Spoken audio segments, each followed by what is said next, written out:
Insurance fraud in the UK is reaching epidemic levels, and it's costing us billions of pounds every year. Deliberate crashes, bogus personal injury claims, even phantom pets. The fraudsters are risking more and more to make a quick killing. And every year, it's adding up to £50 to your insurance bill. Insurers are fighting back, armed with covert surveillance systems. There's a subject out the vehicle. Sophisticated data analysis techniques. And highly skilled dedicated police units. Police, don't move, stay where you are! They're catching the criminals red-handed. All those con men, scammers and cheats on the fiddle, now they're caught in the act and claimed and shamed.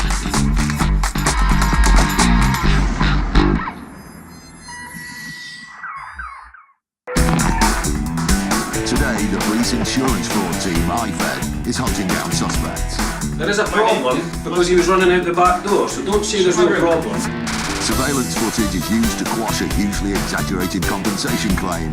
Eureka, it's a really good moment to actually catch this woman doing what she was doing. And a hire car smash goes viral. Good for YouTube, not very good for us, not very good for business, and certainly not good for him. With ever-increasing amounts of traffic on the roads, minor accidents are unavoidable. A busy town in Essex was the scene of one such incident involving a bus. 5 months later, the bus company heard from Emma Piper, one of the passengers who'd been on board. She claimed that she'd been injured as a result. Lee Ingram from First Group's Transportation Claims Division worked on the case. Ms Piper alleges that on the 27th of June 2003, a bus had overshot the turning and was reversing back when it clipped a curb and a sign. She's alleging that she was sat at the back of the bus with her child on her lap and she subsequently injured her back. The team started an investigation. They began by talking to the driver, but immediately drew a blank when they asked him what had happened. On this particular occasion, he had no recollection. It seemed as if the original accident had been minor. We therefore made quite a low offer to her. But she rejected the offer and went on to claim that she was suffering from a long list of health issues, including back problems and walking difficulties. She was claiming the higher level of disability living allowance, which would suggest that she would have a severe walking difficulty. In some circumstances, she could not walk at all. She's also claiming that she was unable to lift her child. The claimant states that following this accident, all of her hobbies ceased. Now, one of her hobbies was actually roller skating. She carried on to claim that she was unfit for any type of work and would not be able to work again in the future. The severity of the alleged injuries meant the amount she was claiming for was enormous. The claim submitted was round about the £500,000 mark in total. Lee and his team decided to place Emma Piper under surveillance. What they found was a revelation and totally contradicted her claims.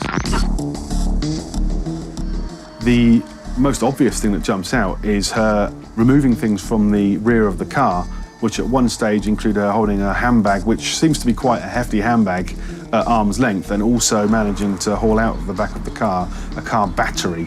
One of her main complaints is that she couldn't lift and carry her children. She is clearly seen to be doing this. She also alleged that she had walking difficulties and back pain, but is seen walking freely and carrying heavy items. She's also seen driving on many occasions, something she claimed caused discomfort.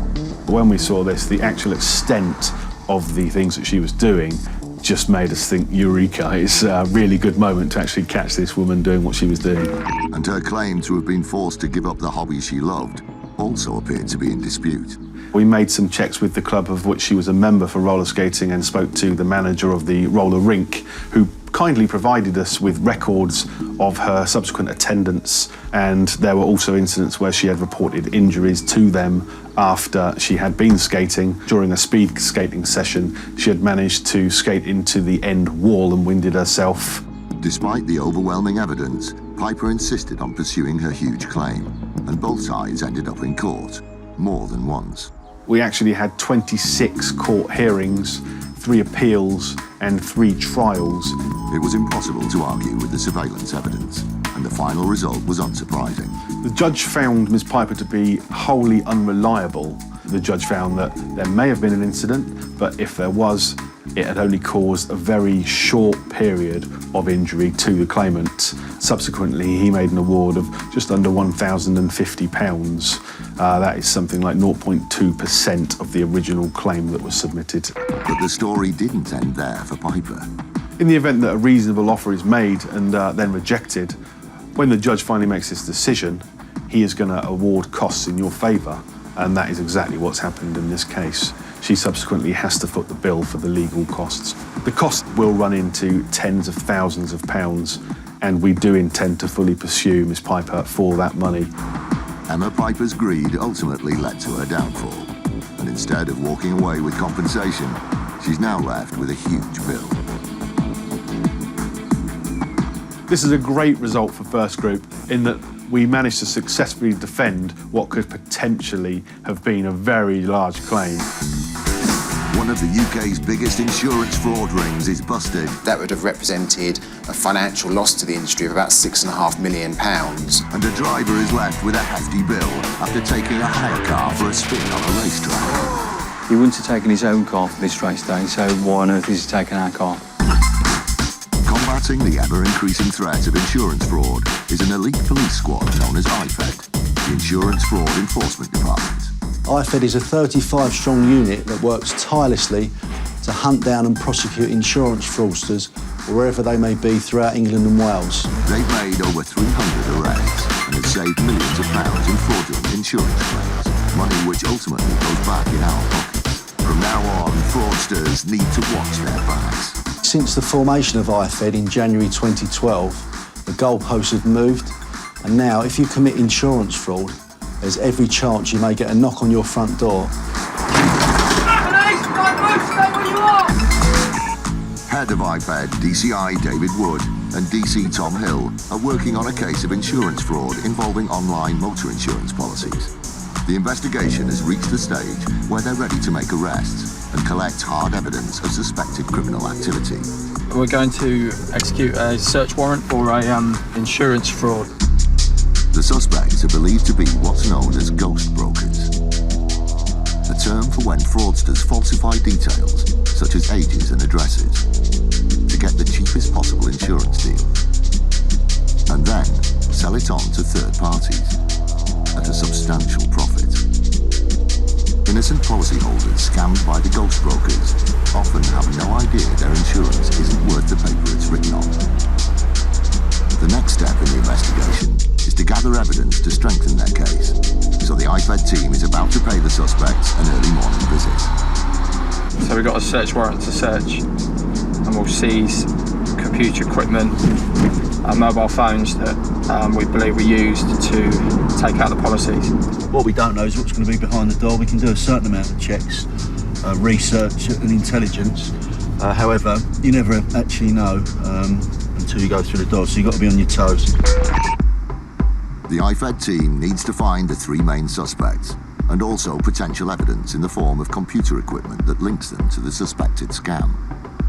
The IFED team, together with support from the local police force, has arrived outside the house where they believe the three suspects live.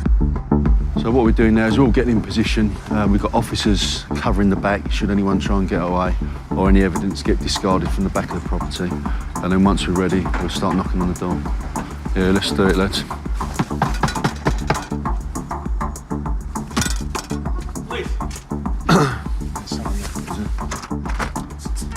Morning. Police officers. We've got a search warrant for the address. After a delay, they're let into the house and have to move quickly to lock down the building and identify the suspects they want to arrest. Who's in here? The occupants are less than happy to see IFED.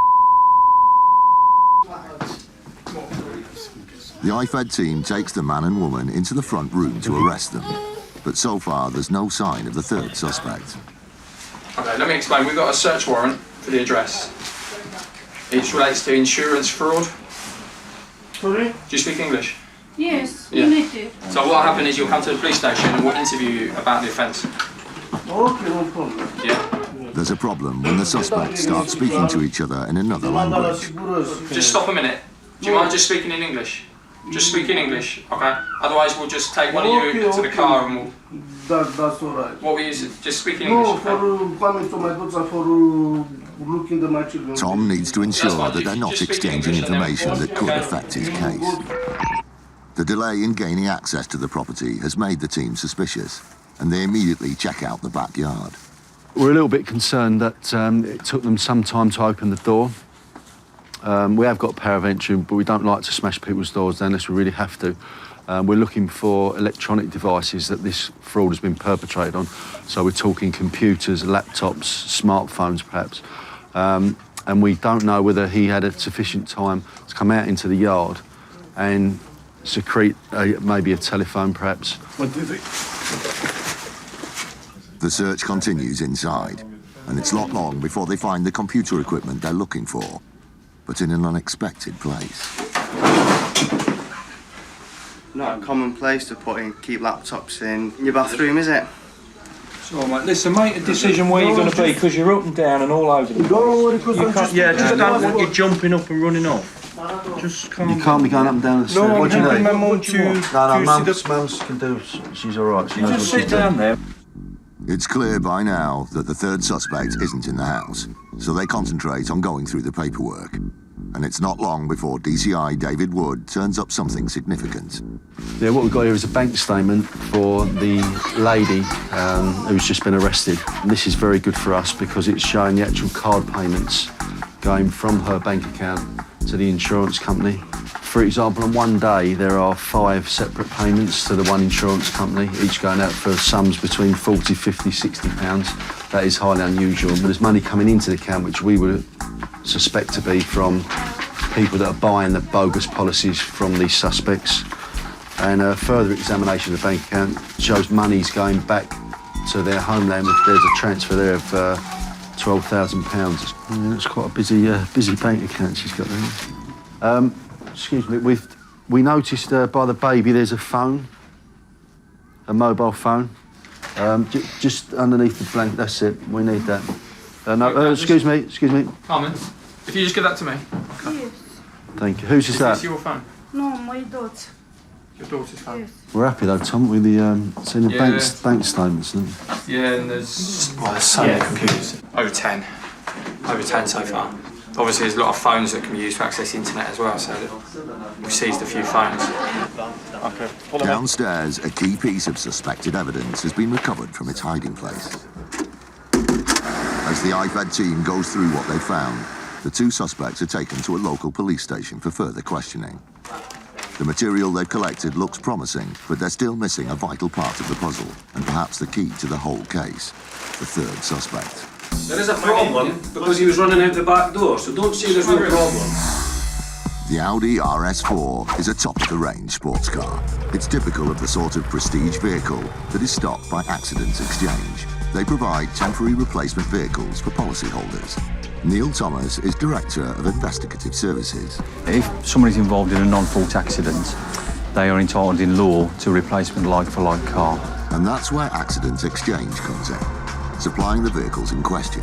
In what seemed like a straightforward case, the company had provided a vehicle to a driver who'd suffered a non-fault accident and was waiting for his own car to be fixed. This particular car was an Audi RS4 estate car, which is a sports car, valued probably about £40,000 or £50,000 at the time. So far, so routine. But it wasn't long before Accident Exchange received a phone call from the driver, who informed them that he needed a replacement car for his replacement car. Against the odds, he'd had another serious accident. The client said that he was driving in a country lane, lost control of the car and collided with a ditch at the side of the road. Accident Exchange recovered the vehicle so they could assess the damage.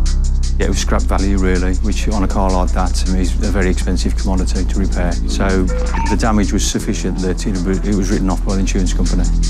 But something about the driver's version of events didn't add up. We've got a fleet of 3,000 vehicles, so we investigate all collisions, certainly where the cars are written off. And our suspicions were aroused because of the level of the damage. It was also significant that the driver said the accident had happened on a quiet country lane with no witnesses. There was no proof either way, there's no CCTV, there's nothing to negate or prove actually what the collision how the collision had occurred. It was clear that the case needed further investigation. In common with most top-of-the-range vehicles, the Audi RS4 is fitted with a raft of sophisticated security features, including a tracking system. We examined the technology within the vehicle, which indicated that firstly the accident hadn't happened how he said, and secondly it wasn't in the location he said it was. The driver claimed that he crashed the car on a B road in Castlecombe, Wiltshire. The tracker showed that he was in Castlecombe, but not on a B road. The intelligence we got from the car and the investigation showed that this guy had actually taken the car to a racetrack for a race day. It was the breakthrough the investigation needed, and if the driver hadn't had such a top-of-the-range car, he might never have been caught out. The tracker showed he'd lied about the location, and the crash had actually happened on a racetrack during an open day. Rodney Gooch works at Castlecombe Circuit. Castlecombe Circuit, established in 1950 on the site of an old wartime airbase, been racing ever since. Seen most of the big names in British motor racing. It's a very demanding track. I mean, it's 1.85 miles around. It has some very, very challenging corners. My advice to you, as always, when you start off, take it steady.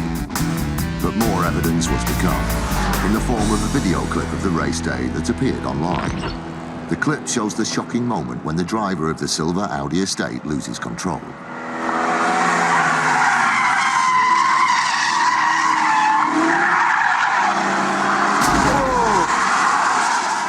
When we checked this YouTube video, we could obviously see it was our car. So we'd got video evidence showing that the collision hadn't happened how the client told us. It had happened going around the racetrack. And the way he was driving, for me, it wasn't a surprise they had the collision. In addition, there were plenty of witnesses who'd seen the crash. Bob Honeysett works on the Castlecombe recovery team. The car came around Camp Corner, started drifting out. I remember it quite clearly because I thought he held it, and then the car snapped back. And as he snapped back, he went straight into the tyre wall. The session was stopped. As we were loading the car onto the flatbed truck, the driver was out there and he was ripping the number plates off the car. And I was asking him, I was like, oh, why are you doing that? And he said, oh, I don't want anybody to know who it belongs to. We were quite suspicious then. It was quite a spectacular crash. Good for YouTube, not very good for us, not very good for business, and certainly not good for him. The truth behind the crash had finally come out, but one thing was still unclear: why the driver had lied to Accident Exchange in the first place. The answer lay in the terms of his insurance cover, which didn't include driving on racetracks. He knew he wasn't insured. He wouldn't have taken his own car for this race day, so why on earth is he taking our car? With a wealth of evidence stacked against the driver, Accident Exchange decided to act. He denied it first of all, but then when we said he got a YouTube video, he actually accepted that he had taken it to racetrack day, he had written it off, and he subsequently paid us for the damage to the car. With no insurance cover, he had to pay the entire amount out of his own pocket, a sum of £25,000. I think with some of the cars, people think it's a hire car so they can take it to a racetrack. They don't have to look after it. We've got a different view in relation to that because obviously it's a very nice car and we expect clients to look after them as they would their own car.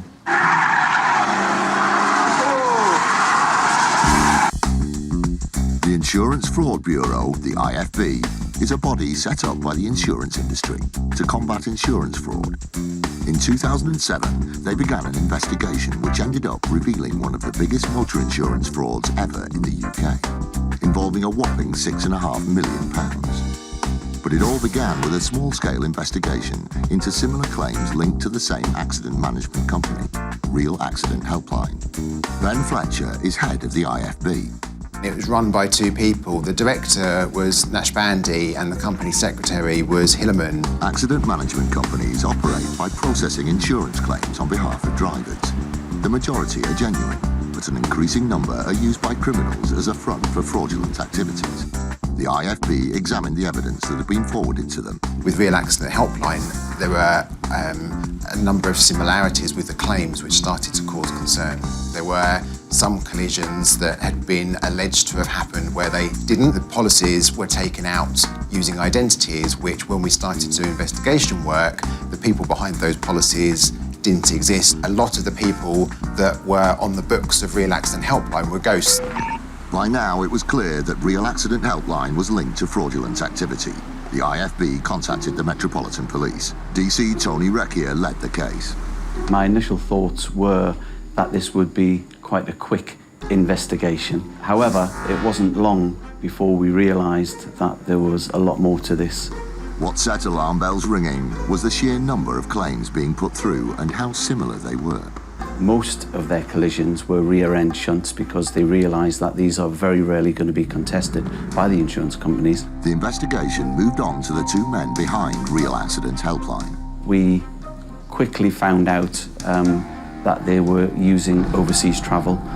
We found various photographs, documents linking them to exotic cars. They were always immaculately dressed, wearing designer clothes, so they were living quite a good lifestyle, overtly. But living the high life isn't cheap, and Nash Bandy and Hillerman made the mistake of processing so many claims they weren't able to cover their tracks. To save time, they started repeating names, details and locations. Most of these companies, they get a bit blasé and a bit greedy, and that opens a few more doors. One such door revealed a key piece of evidence that allowed the police investigation to move to the next level. The Asset Protection Unit at credit hire company Accident Exchange was yet again on the case. They were conducting a separate investigation into a credit hire claim also linked to Nash Bandy. Our suspicions were that he was going to use our car as part of the staged accident. A staged accident is an accident that has been deliberately caused in order to create a fraudulent and inflated insurance claim. The company took steps to recover the car in what's known as a snatchback procedure. Part of the procedure is that we take the car back, we bring it back to Accident Exchange headquarters, and it's searched by my staff under video conditions. When we searched the car, we found some documentation in it. So there were things like claim forms, there were things like sketches of accidents. It was obvious to us that the paperwork related to the arrangement or the execution of a staged accident. Accident Exchange immediately shared their information with the police, who linked it to their existing Real Accident Helpline investigation. It was the first solid piece of evidence that we had obtained. The rest of it was just claim forms from insurance companies. It was a eureka moment, dare I say, because it definitely linked these people and opened the door to their corrupt dealings with members of the public. Tony and his team moved quickly to shut the fraud down by obtaining search warrants to raid the homes of Nash Bandy and Hillerman. Inside of these home addresses, we found a large amount of cash. It was about £60,000 that we found, but it was in various bundles. People would hide money in their houses because they either don't trust the banks, which is very, very rare, or it's because it's ill-gotten gains. They also raided the offices of Real Accident Helpline and found evidence of fraud in the shape of multiple claim forms. The police realised that Nash Bandy and Hillerman were processing fraudulent claims on an industrial scale.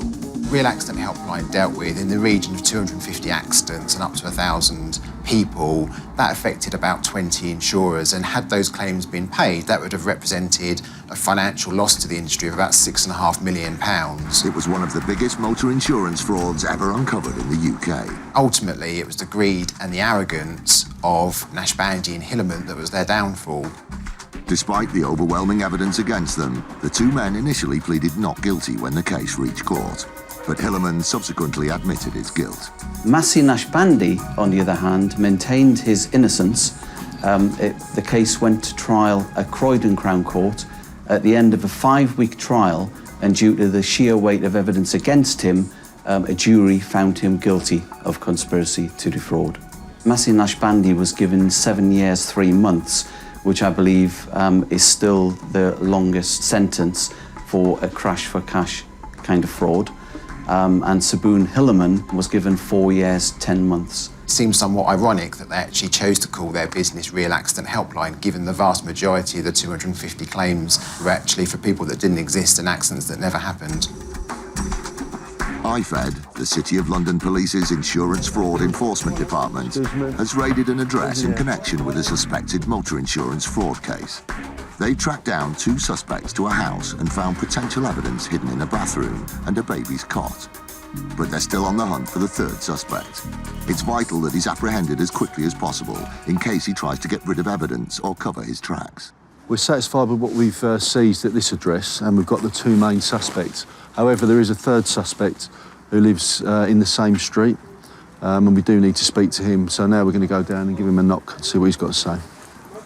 Good morning, open up. It's police.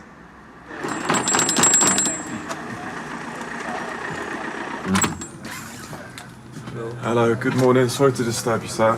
I'm DC Einsman from City Police. We're looking to try and find whether a male lives here. Have you seen this man before? No, okay. That address was of interest because the address has been used as part of the scam. But unfortunately for those people that are living there, and they've been there over a year, they're not part of it. So it's just a bit unfortunate for them. We've had to knock them up early, but that address does feature in the inquiry. But they haven't committed any offences, therefore we've taken it no further at this stage. It turned out that the suspects in the first house had previously lived in the second house, which is why suspicious activity had been linked to that address. It's vital that IFED arrest the third suspect as quickly as possible to prevent them destroying evidence or skipping town. They hit the road to follow up a lead on a third address. This is an address that has come up on a recent bit of intelligence that we've worked on. Same surname as the other people who have been arrested. As soon as the door is opened, the IFED team spots someone they recognise. Hey, you just come from the other address? A boy from the first house who said he was leaving to go to school has instead turned up here, suggesting that the occupants of both houses are linked. Can I come in and I'll explain to you? Why were you running out the back door? Ask him why he was running out the back door. All three of you. There is a problem because he was running out the back door, so don't say there's no problem. If there was no problem, people don't run out the back door when the police knock at the front door. The inhabitants deny any knowledge of the third suspect. They're asked to supply ID, which the IFED team cross-checks with a printout of the man's details. It looks like IFED has its man. Just come over a minute. I'll explain what's going to happen. I'm from the City of London Police. Yes. Okay, and we're investigating insurance fraud. Your brothers? A fraud. Yeah. Yeah, for motor car insurance. Car insurance. Yes. Okay. Right. I'm arresting you on suspicion of fraud by false representation. Yeah. Okay. You don't have to say anything, but it may help your defence if you don't mention one question, something which you outline in court. Do this. Yeah. We do this, please. Overall, it's been a successful operation this morning. We found several items of evidence that will be crucial to the ongoing investigation. We set out to get 3 people. We've got those in custody. They'll now be interviewed back at the police station and the inquiry goes on.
Insurance fraud in the UK is reaching epidemic levels, and it's costing us billions of pounds every year.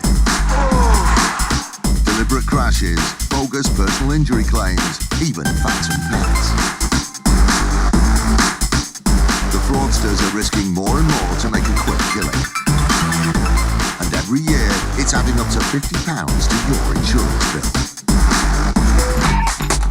Insurers are fighting back, armed with covert surveillance systems. There's a subject out the vehicle. Sophisticated data analysis techniques. And highly skilled, dedicated police units. Police, don't move, stay where you are! They're catching the criminals red-handed. All those con men, scammers and cheats on the fiddle, now they're caught in the act and claimed and shamed.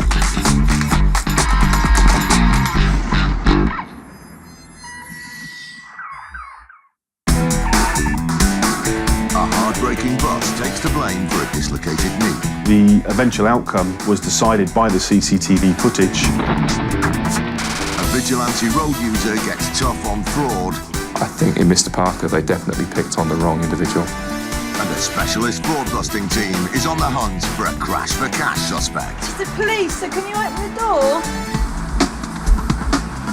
Bendy ones, tall ones, short ones, and sometimes late ones. Buses are a varied bunch, but they have one thing in common. If you're not holding on tight, they can knock you off your feet. That's exactly what happened to this stricken man on the 427 bus in West London. He's just dislocated his knee. The passenger has stood up, pressed the bell. As he stood up and pressed the bell, the driver has braked very hard, forcibly, causing him to plough into the seat in front of him and hit his knee on the seat. After the passenger's dislocated his knee, he's clearly in some pain. He then stands up and limps to the stairwell of the bus, trying to figure out how he's going to get down the stairs as he now can no longer bend his leg because he's dislocated his knee. He then realises he can't do this, so he decides just to sit down in the stairwell. Blocking the stairwell, unable to move, and in a lot of pain, the injured passenger alerted the driver.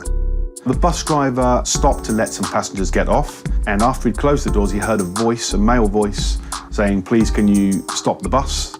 Hold on a second." So the bus driver waited. Due to the severity of his injury, an ambulance was called for the lame passenger. That wasn't the last the bus company was going to hear of the incident. The gentleman later on presented a claim for personal injury, for compensation for the injuries that he sustained to his knee. He's also stated that he has suffered a loss of earnings 2 months after the incident. He's claiming that he's still unable to work. Although he didn't quantify his claim, I would suspect it would be in the region of between £10,000 to £20,000, including legal fees. So not insubstantial amount. For incidents like this, First Group self-insure, so they pay out for claims from their own pocket. The supposedly heartbreaking bus driver had potentially exposed the bus company to a serious financial blow. But before the passenger could be paid, the bus company had to complete its standard claims process. When the claim was submitted to us, we decided to investigate, as we do with all claims, using all the evidence available to us. Evidence like this. CCTV coverage on buses tends to be good in all areas. On this particular bus, we've got 12 cameras fitted. They will include cameras showing the upstairs deck, front and back, the stairwell. Also downstairs we'll have cameras looking at the passengers at the front and the back. We'll have cameras showing people that are boarding the bus. There's a camera in the driver's cab so we can see what attention the driver is paying to what he's doing. We've also got cameras on the outside of the bus looking forwards, backwards and along both sides, forward and backwards. So it's a pretty good overall view of all areas on the bus. If the bus driver had dislocated the passenger's knee with some hard braking, his bosses were about to find out. This is the 427 bus on the evening of the incident. Here comes our passenger now. He originally got on the bus, he stood at the bottom of the stairs, and then as the bus moved away, he decided to join the upper deck. He went to the back of the bus and sat straight in the middle seat. Soon, according to his claim, we should expect to see the passenger's knee dislocated after the bus driver slams on his brakes. If you're squeamish, look away now. When we looked at the footage, we realised that a very different story to the one that the gentleman had informed us was coming to light. What the bus company saw was bizarre. The passenger engages in a session of martial arts with a much bigger opponent, the 427 bus. He starts throwing the occasional martial art block and punch into the air. It's an intimidating sight, one that drives his fellow passengers away from the battle zone. Some of the passengers start moving away from him. He stands up and becomes a lot more animated. He starts throwing elbow blocks and knee strikes and kicks at these seats and the metal stanchions on the bus, and he really looks like he's trying to take down an invisible opponent. Far from invisible, the 12-ton enemy was getting the upper hand.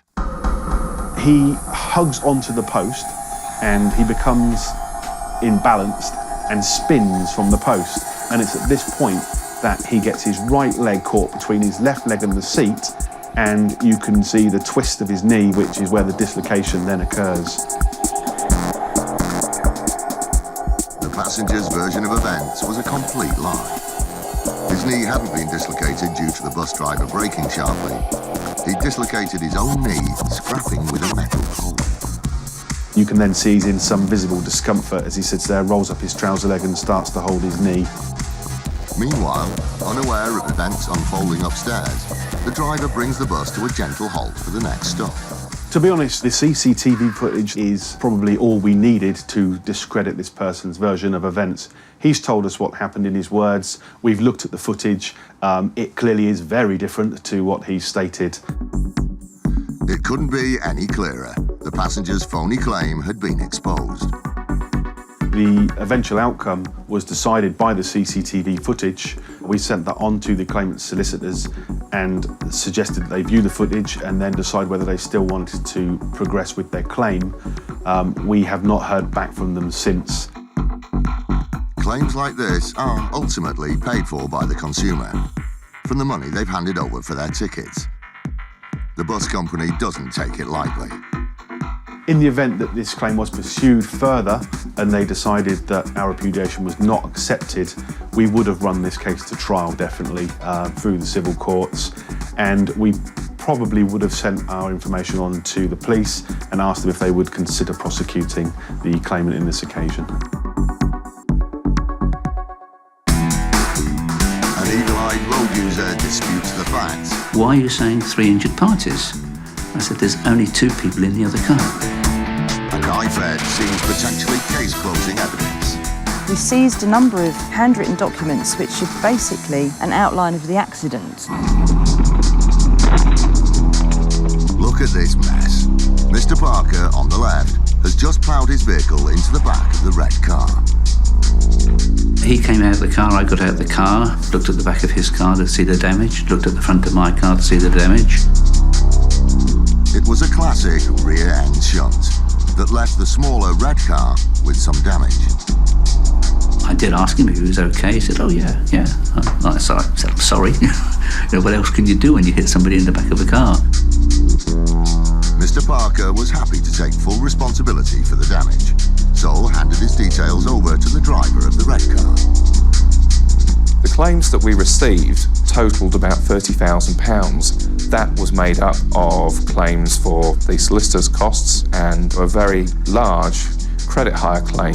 The vehicle that was involved in the accident was unroadworthy, couldn't be driven, and they wanted to claim over £8,000 for a replacement vehicle. A 30 grand wallet. Mr. Parker's insurer was facing a very large outlay. They decided to contact Mr. Parker for more details about the incident. I got a phone call from my insurance company saying, asking me had I been involved in a traffic accident. So I said, yes. Well, I was at fault because I hit the back of this other car that was stationary. The insurer had some bad news. Mr. Parker was readily taking the blame for a much bigger claim than he realised. They said, we don't think this is going to be a straightforward case. They're claiming whiplash injuries against insurance. So I said, well, they seemed all right at the time, but, these things can probably come into effect later. Mr. Parker took the news well, but then the conversation took a turn. They said, well, it's going to be 3 injured parties. And are you sure you're not all injured? I said, no, I'm not injured. But why are you saying 3 injured parties? I said, there's only 2 people in the other car. No, there was 3. So I said, there was a driver and his passenger, nobody else in the car. A whiplash claim from 3 people could substantially add to the size of the claim. Mr. Parker's premium was in danger of rocketing.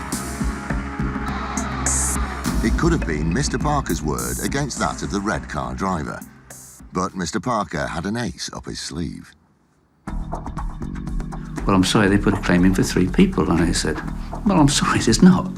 Well, it's your decision, your argument against theirs. No, it's them against my onboard camera. To which they replied, you had it filmed? 2 years earlier, Mr. Parker had a small crash. Despite no serious dispute as to liability, he felt an onboard camera would have provided useful evidence. It had recorded his latest crash. Understandably, the insurance company were keen to get hold of the footage. It would easily solve the dispute about how many people had been in the red car at the time of the collision. So we contacted him and arranged to collect the footage from him, which we then viewed when it got back to our offices. I was pleasantly surprised to see how clear the footage was. Perfectly positioned in the middle of the dashboard, the camera was ready to settle the case. After the collision, the occupants of the red car emerge. 1, 2. Just as Mr. Parker had stated, there were only 2 people in the car at the time of the incident. And that's really interesting because when the claims were presented to us, we actually get claims from 3 people, including a person that was allegedly in the back of the vehicle at the time of the accident. So, after the driver of the red car had taken a wallop in the rear and driven away, he had deviously decided to inflate his insurance claim by inventing an extra passenger. But was it that simple? Something in the footage suggested to the insurer that the truth was far more sinister. They watched the video again. So when I saw this footage, I was quite shocked. And we could see very clearly then exactly what had happened in the accident. This is the footage from Mr. Parker's car, 40 seconds before impact. So what we see in the footage is 2 vehicles on the roundabout, very close to each other, unusually close to each other. Mr. Parker pulls in behind the 2 cars. All 3 vehicles enter the slip road leading to the dual carriageway. 20 seconds to impact. As the cars approach the dual carriageway, the lane they're trying to join is clear of traffic. So why did this happen? As they were all going towards the point where the slip road joins the dual carriageway, all of a sudden the car in front, the silver car, brakes for absolutely no reason, causing the car directly in front of Mr. Parker to brake very aggressively, and Mr. Parker went into the rear of that car. The insurance company knew what they were looking at. It looked like a crash for cash attempt. It appears the drivers of the silver and red cars had been working together in an attempt to make money from the innocent Mr. Parker. It seemed they'd been using a standard trick of the fraudster, the 3-car slam-on. This is how it works. 2 gang cars will drive in tandem. After choosing a victim, they move into position. Then, car 1, the decoy, will slam on its brakes for no reason, causing car 2 to react. This makes car 2 look innocent to the victim in the rear. It seemed Mr. Parker had just driven into such a trap. I was shocked when we actually saw the footage that these people had the audacity to try and target an innocent motorist who was just going about his daily business and try and cause an accident where he could have been hurt and badly injured. I think it's wrong that they should go down this road, and I think they don't look at the wider picture where they actually could cause serious injury. We were both lucky, or all 3 of us were lucky in this instance. Because of the evidence that Mr. Parker had obtained, we were able to very quickly, very clearly reject those claims that had been made. Instead of making off with £30,000 for their efforts, the driver of the car was given a police caution and didn't receive a penny. I think in Mr. Parker, they definitely picked on the wrong individual. Insurance fraud is on the rise, and if you have insurance of any kind, you're footing the bill. But the fraudsters have an ominous enemy. IFED is a 35-strong unit that works tirelessly to hunt down and prosecute insurance fraudsters wherever they may be throughout England and Wales. Through a combination of investigation, industry connections and surprise, They've made over 300 arrests and stopped millions of pounds from going to the criminals, money which ultimately goes back in our pockets. It's highly likely now, if you commit any insurance fraud, you will get caught. Police, don't move, stay where you are! It seems the business of crash for cash is booming. Working closely with the insurers, IFED regularly take down these dangerous organised gangs. Today, IFED has one target, a man suspected of masterminding hundreds of thousands of pounds worth of fraudulent motor vehicle claims. The subject who we're hopefully going to arrest this morning appears to have opened up 5 different policies with an insurance company, the same insurance company. And then shortly thereafter, he's made various claims. But there is a potential loss of over £200,000 when you take into account personal injury claims, etc., etc.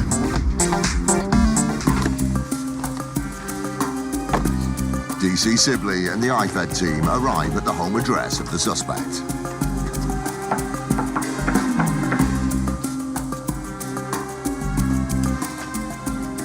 Police, can you open up? Please, can you open that door, please? You can't find a key to open the door. Hey! Good morning, sorry, found the keys. All right. My name's DC Arson. From the city. Thank you. The IFED team is granted access to the property, but the man who has opened the door is not the suspect. All right, they were your tenants. And when did those tenants move out? The man IFED is talking to owns the house. He used to rent the property out to the suspect, but has now moved back in. Thank you very much. Thanks for your time. It wasn't a wasted visit. Information found inside the house has provided IFED with a new address to visit in their hunt for the suspect. Yeah, Pat, what's the postcode for the next address? Yeah. What number? Police officers. It's bonus time for IFED. Came here looking for 1. We've come away with 2. This is the sound of a taus, a bow-stringed instrument from central and northern India. One of the most renowned players of the taus lives in Britain, Ranveer Singh. The highly regarded Ranveer is internationally recognised for his traditional Indian folk music. Like a lot of world-famous musicians, he had a smart car. Frustratingly, in March 2010, the talented Mr. Singh had his car stolen. The claim was for the theft of his new Audi A5 motor car. Ranveer Singh alleged that he was visiting friends down in Southall, Middlesex, and had been away overnight and parked the car, and when he returned, the car had gone. An Audi A5 is not the kind of car you want to have nicked. An average spec A5, fresh off the forecourt, will set you back roughly £30,000. The police completed their standard inquiries, and they concluded that it was a genuine claim, and therefore we were proceeding towards settlement. Singh had only owned the car for 4 months before it was pinched, but he was fully insured, so he would be back on the road as soon as the insurer had checked out the claim. On receiving the claim, the insurer needed to clear up a couple of things. There were some discrepancies in terms of circumstances, and as often is the standard process, we sent out an investigator to take a statement from Mr. Singh. There were some discrepancies between the version that he gave to our investigators and the version he gave to us when he actually made the claim. And they revolved around where the car was parked and what he did immediately on discovering the car had been stolen. The main discrepancy being in terms of what street he'd actually parked the car in. An understandable mistake, especially if you don't live in the area. There were some concerns, but after doing the initial checks, we thought the claim did occur in the manner it was reported, so we started to proceed towards settlement. A few weeks of paperwork followed, by which point the insurer was on the brink of the payout to Singh, when, out of the blue, they got a phone call, informing them that the stolen Audi had been located. 4 months after the claim was submitted, in August 2010, we received a call from the police, which was unusual. The car was stopped in Germany by the border police. Great. Ranveer Singh could have his car back. Not yet. something inside the car caused the UK police to look more closely into the disappearance of the vehicle. There were two guys from Cyprus driving the car, and they were stopped, and they had a handwritten note alleging that they had permission to take the car.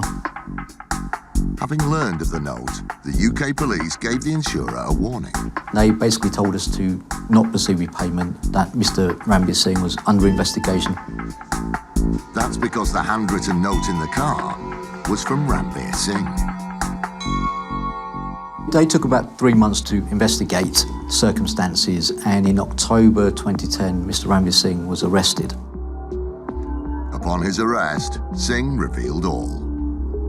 Mr. Ranbir Singh purchased a vehicle in December 2009 and almost immediately started to experience financial difficulties, was having trouble paying back the finance he had on the car, and he alleges that he'd met somebody that said to him, "We can start to help you pay your debts off," and he paid this unknown individual £7,000, deal being that the individual would arrange for a couple of guys to take the car, cross borders into Europe and make the car vanish.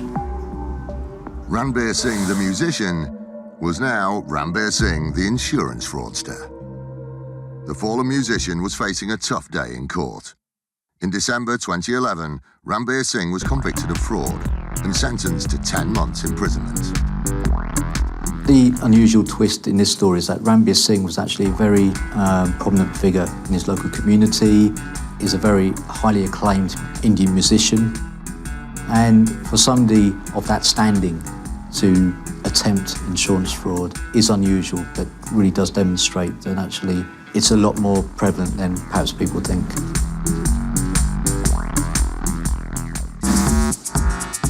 Today, IFED is tracking down a man suspected of making hundreds of thousands of pounds out of fraudulent motor insurance claims.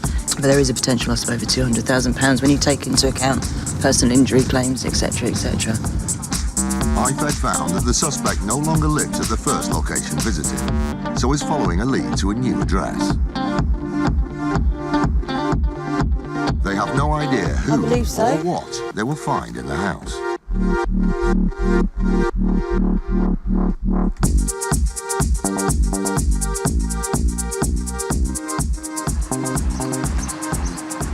Hello, good morning. Hello, is your mummy around or daddy? IFED can find no sign of an adult presence in the house.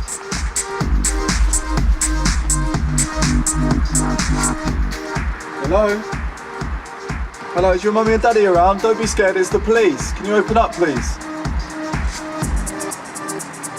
It's the police, so can you open the door? The minutes tick by.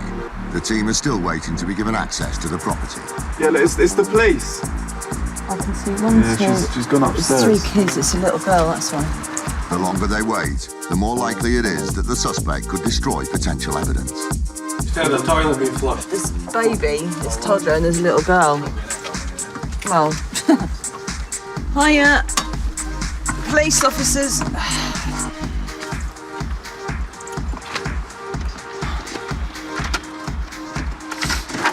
Hello there, good morning, sir. From their extensive research, IFED know they have found their suspect. My name's DC Einsman from City Police. I'm looking for you, so I'd like to step in and talk to you. Okay, I'm going to arrest you, okay? You're under arrest in connection with fraudulent insurance policies for motor vehicles and subsequent claims made on them. I'm arresting you for the prompt and effective investigation of these offences. The suspect's been arrested, so we're going to do a search now of the property to see if we can find any more documentation, anything relevant to the offences. He's not particularly happy that we're there, but that's all we can do, and we'll see what we can find. The suspect wasn't where IFED expected to find him, but DC Sibley's team searched the house they'd been led to.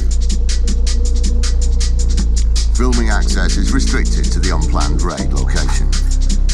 Within minutes, the search yields potential evidence. We're in one of the main bedrooms at the moment, and it is just sackfuls of paperwork, documentation, quite a lot of it relating to what we're investigating. We seized a number of notebooks with handwritten notes in them showing names, addresses of possible claimants. received a large number of certificates of motor insurance, all linked to the index numbers and names of the people that have made the claims.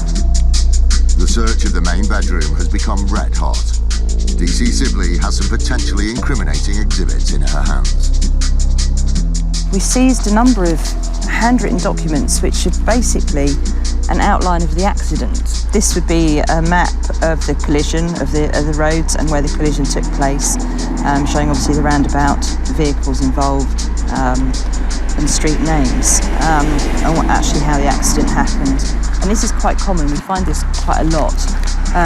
But we found a number of those, 3 I've got here, as I say, the driver details of the third-party vehicle, victims' details, insurance company details, and obviously full description of how the accident happened with a nice little diagram. The search of the main bedroom is complete. The suspect IFED came for is taken away for further questioning. Out of the blue, DC Sibley's attention is drawn to another occupant of the house. We came in here looking for one person, but when during the search, the other male in the premises has sort of stated to me that the documentation is his, it's in his bag, and it's in his bedroom. So because of what we found, he's been arrested as well on suspicion of fraud by false representation. So we came here looking for one, we've come away with 2, and a lot of information and evidence. There is a lot of documentation in there relating to fraud, in my opinion, so they're going to have a lot of questions to answer. IFED has got more than the suspect it came for. It could be driving away with the evidence it needs to seal another case against the menace of insurance fraud.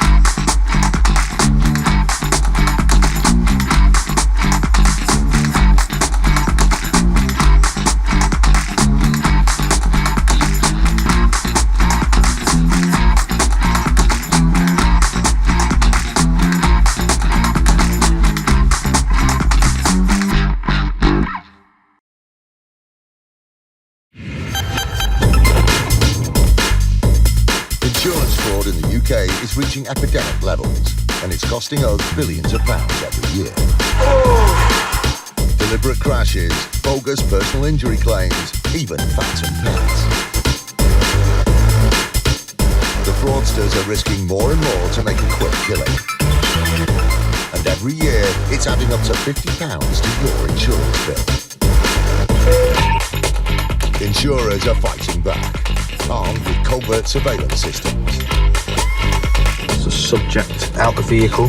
Sophisticated data analysis techniques. And highly skilled dedicated police units. Police, don't move, stay where you are! They're catching the criminals red-handed. All those con men, scammers and cheats on the fiddle, now they're caught in the act. And claim and shame.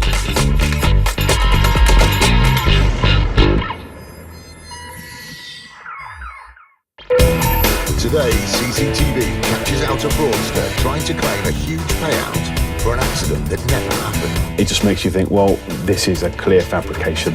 There is nothing to suggest this gentleman's injuries have been sustained, especially not in the way he has stated. A conman who goes on the run is caught by the elite police unit IFED. Mr. Begum then skipped bail, but was later found at his mother's property, hiding in the loft. And the Met Traffic Unit challenges a suspect. It's not negotiable. You have been arrested and you are going to be taken to a police station, okay?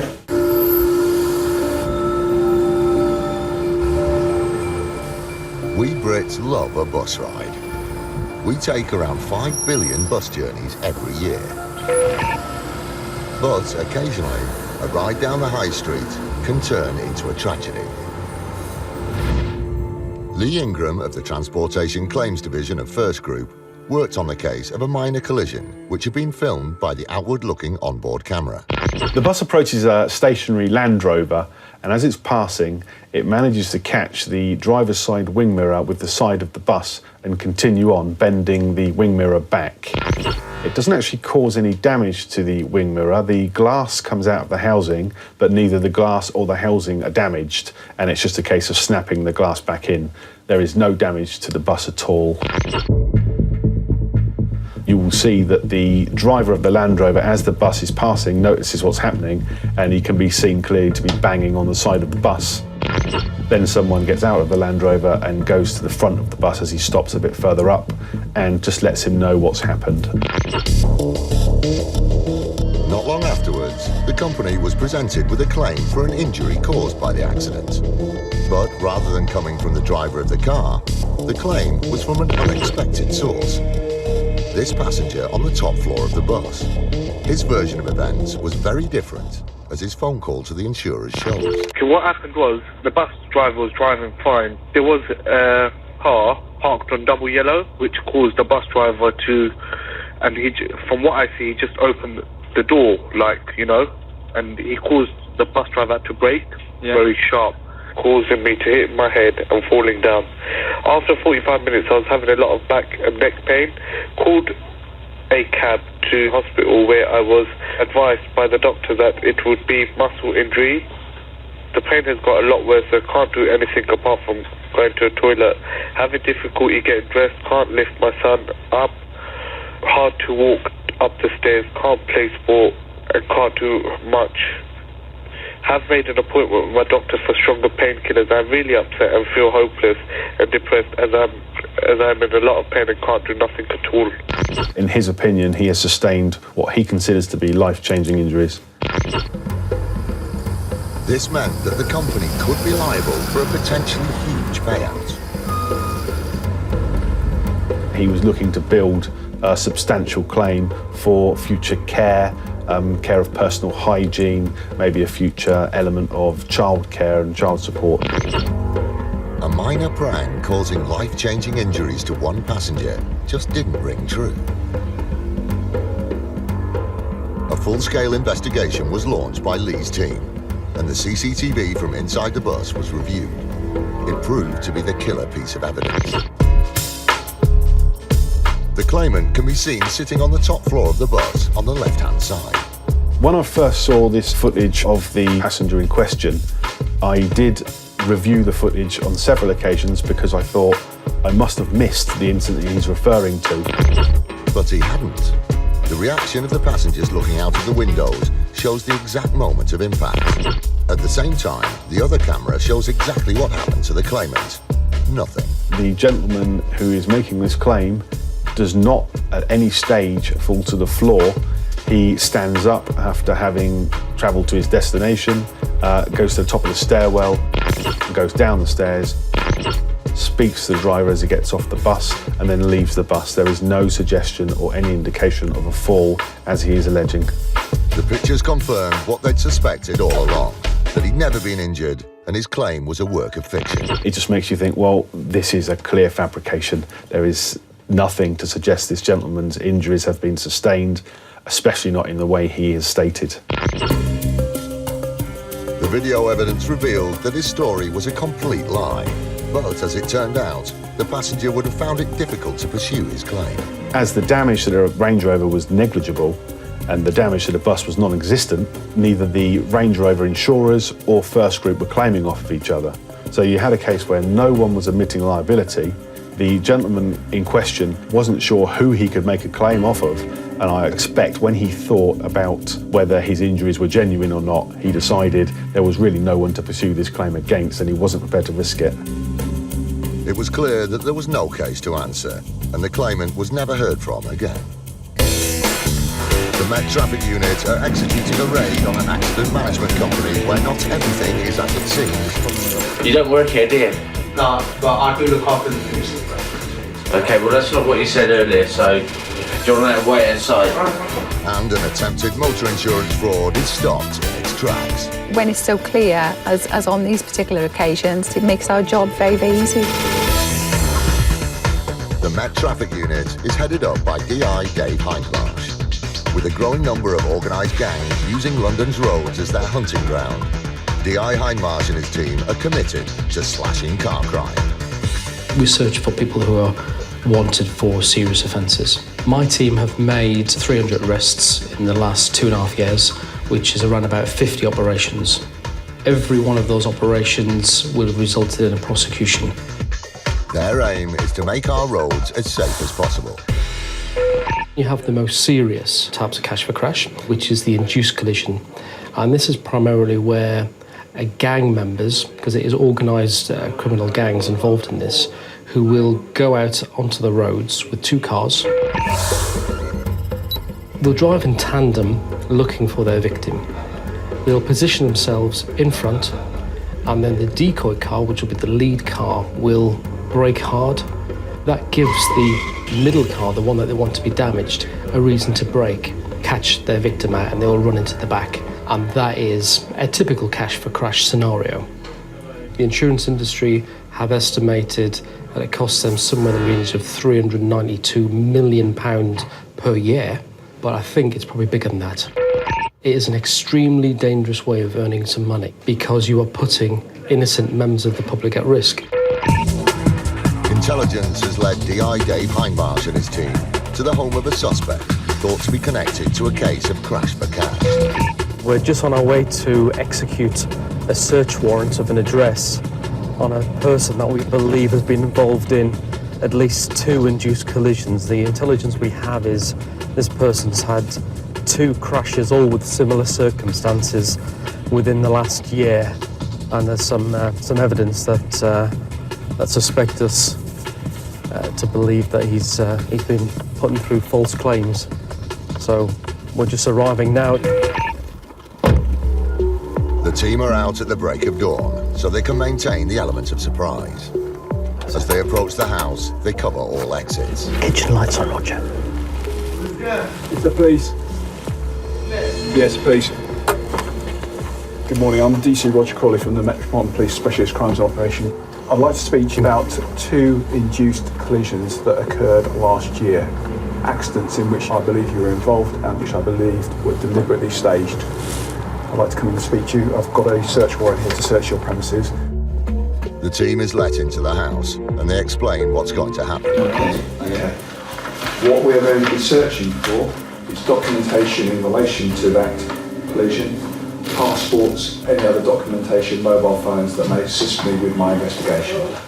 One thing I don't understand, like you are here to investigate either the accident being caused deliberately. That's right. Okay, that's what you are here for. That's right. I suspect they are deliberately staged accidents. Okay, well, I am driving since 8 years in this country and I've never ever been involved in any accident except these 2 accidents which happened last year. After initially querying the situation, the suspect finally indicates where they can find the documentation they need. There are a set of documents over there, you can have a look, okay, to all the documents. As far as the accident concerned, of course, I drive on the road. My suggestion now is he's arrested. The team confer and make the decision to arrest the suspect. Okay, you're under arrest, you do not have to say anything, but it may harm the defence if you do not mention one question, something which you later on in court, and you say they give evidence, you understand that. This doesn't make any sense to me. A formal interview will take place at the police station, but the suspect wants to discuss the allegations there and then. Not I done. Well, you will be given your opportunity when we get down to the police station and I'll interview you to give your version of events. And if you wish to tell me all about the team needs to avoid a long discussion, okay? So they're not wasting valuable time. It's not negotiable. You have been arrested and you are going to be taken to a police station, okay? Well, I don't understand. Okay, you can take me to the police station, I don't mind, because I know I'm right, so I don't need to scare of anything. Listen to me, the officer explained why you've been arrested, okay? You will be going to a police station, so you might as well just sit there until we finish doing the search. We'll take you down to the police station, then everything will be explained to you fully. Unexpectedly, okay? The suspect then questions whether they are who they say they are. Your account. Police, really? We've showed you our warrant cards. My warrant card. Do you want to see it again? Please. I'll show it to you again. But you are arresting me with something I never done. It's probably best if you just be quiet. It seems like the suspect is using delaying tactics, and the interruption means that over 20 minutes have passed before the search finally gets underway. We've entered the premises using the search warrant. The man that's in the living room has now been arrested for believed submitting fraudulent personal injury claims. He's going to be coming back to the police station with us where he'll be interviewed formally. We're basically looking for paperwork pertaining to insurance claims, insurance certificates, documentation for specific vehicles. Eventually, they conclude the search and are ready to take the suspect away and remove the potential evidence. So if you just do as we say, then there'll be no need to handcuff you. All right, brilliant. We came looking for paperwork for insurance claims and having just a look through the documentations briefly. That's what we've got. So certainly the objective today was to find some paperwork, which we have, and to arrest the person who's been arrested. So I think the objective has been complete. According to one phone company, 700,000 mobiles are lost or stolen every year. Luckily, most gadgets are covered by household insurance. But with so many claims in the system, it's easy to believe that some fraudulent ones could slip through unnoticed. At least that's what Faisal Begum thought. He submitted multiple claims from people who didn't exist. Tom Gardner from Aviva worked on the case. In the first place, our systems created an alert. The alert was produced because Begum had submitted two similar claims close together. Although he'd used different names, the claims handlers identified a match in other personal details. An investigation was launched, and recordings of the phone calls from the two similar claims were retrieved. What they found confirmed their suspicions.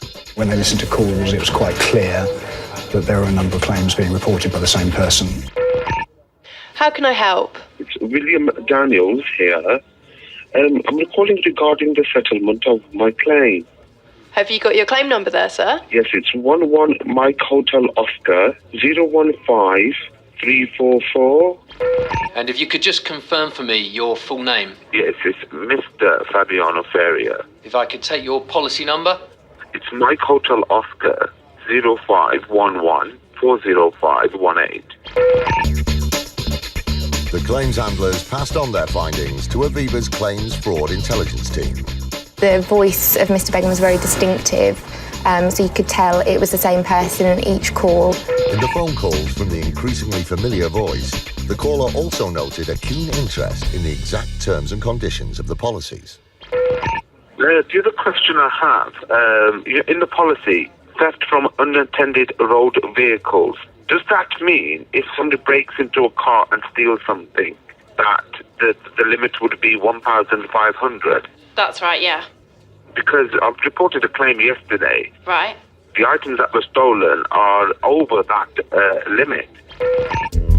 The concern was that these two claims were the tip of the iceberg. And so it proved when the investigation turned up an additional 20 household insurance claims, which were very similar to the first two. Although most of the claims originated from Walsall, proving further links was a challenge. All of the names and addresses were different, so it's difficult to show that it was one person behind these. They went back to the calls from these cases too. They provided damning evidence. Listening to the call recordings, it was quite clear that this was the same gentleman involved. So we could try and link all 20 cases. It was obvious that they'd uncovered a complex web of fake identities, all invented by one man. The people supposedly making the claims didn't exist. Mr. Begum, or Alexander Brazil and Dr. Shah, as he was also known, submitted over 22 claims in total within a period of several months. Another giveaway was that the claims were all very similar. Typically, his claims were for mobile devices, tablets and laptops, which he claimed had been left at takeaways or stolen on trains. The claims were generally supported by a lot of documentation, but our investigations revealed that most of those were faked or fraudulent. Each claim was typically for several £1,000s. In total, he submitted 22 claims with a value of over £50,000. All All the evidence pointed to fraud on a massive scale, and the company contacted the Insurance Fraud Enforcement Department. The IFED team had initially been investigating Begum because of another lead, and it appeared that his fanciful storytelling had moved up a gear. DS Craig Mullish worked on the case. He reported that his son was very violently robbed at one of the London railway stations that needed medical treatment. The allegations made were investigated by the British Transport Police, and it very quickly came to light that the story that we were told was not accurate and alarm bells were ringing. This led the IFED team to work with Aviva to investigate other insurance claims made by Faisal Begum. They revealed evidence of a pattern of fraudulent behaviour, and they decided to take action. They obtained a warrant for Mr. Begum's arrest and carried out a raid on his property. There's no cooperation, and we had to force entry. Aviva wasn't expecting to hear from him again, but several days later he got in contact. Astonishingly, telephoned Aviva again to make a claim for the damage to his front door that IFED had caused whilst raiding the property. Basically, our front door was damaged. There was a law enforcement agency who forced entry into our property for something which I don't know. Despite the fact that the door had been broken as a result of his fraudulent behaviour, he still thought he deserved a payout. I think the fact that Mr. Begum actually claimed for the damage to his door just showed the audacity of the fraud. There really is no bounds to what this man will do to submit and claim fraudulent monies from the insurance companies. But the insurer was onto him, and the claim went nowhere. At this point, Faisal Begum finally realised that the game was up, and he went on the run. Unfortunately for him, he made a poor choice of hiding place. Mr. Begum then skipped bail, but was later found at his mother's property, hiding in the loft. Faisal Begum was brought to trial, and the weight of evidence meant that the outcome was never in doubt. Mr. Begum was charged with 14 counts of fraud and was sentenced to 2 years in prison, which we felt was a fair and proportionate sentence. This is a great result. It gives a great message out that neither the insurance industry nor IFED will tolerate insurance fraud, and this, I'm sure, will be a deterrent to any future fraudster out there that thinks insurance fraud is an easy touch. It clearly isn't. Roundabouts are statistically safer than other types of intersection, but they still see their fair share of accidents. Susan Evans of Insurers Admiral worked on a case involving a policyholder who'd been involved in one such collision. She said she was approaching a mini roundabout, thought that she had enough time to clear the mini roundabout before the other car made its turn, but unfortunately she didn't, and it resulted in a collision. The accident resulted in damage to both vehicles, and the driver of the other car decided to pursue a claim. It was alleged that there were actually 2 passengers within that car as well, and that both passengers had unfortunately been injured in the incident. In line with the claims procedure, specific details of the injuries were provided. Claims that we were faced with from the alleged passengers in the vehicle were whiplash claims that were around about £2,000 a piece in terms of value. But the collision took place here, on a bustling high street during the day, which means one thing: eyewitnesses. One actually came forward and said that they were adamant that there was no passengers in the vehicle that our policyholder had collided with. So we had a written statement to confirm there was nobody in that car apart from the driver. Alarm bells started to ring, and the insurer decided that further investigation was needed. So they went through the CCTV they'd sourced from the local council. The footage reveals a very different version of events. The claimant can be seen driving down towards the mini roundabout, whilst the policyholder approaches from the other direction at the bottom of frame. The claimant starts to turn right, but the policyholder is going straight on, and they collide. What they saw next proved to be a crucial piece of evidence. They both exit their vehicles, examine the damage, and exchange details. But at no point does anyone else get out of the claimant's car. If we look carefully at the footage, I think anyone involved in an incident of that nature is probably going to get out of the vehicle, have a look at the damage, perhaps assist the driver to try and get details from the other party. You don't see any passengers exiting from the car whatsoever. The CCTV proved that there was only one person in the car and that the claim for 2 personal injury payouts was a ploy to get more money. Admiral confronted the claimant's solicitors with the evidence.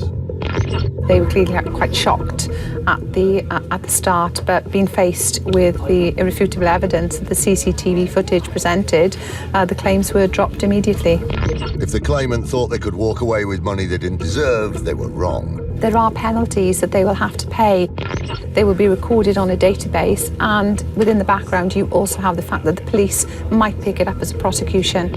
It's estimated that there are almost 2 million CCTV cameras in the UK, which means that fraudsters are increasingly being caught out by film evidence. When it's so clear, as on these particular occasions, and there's clear evidence that those people are not in the cars, it makes our job very, very easy.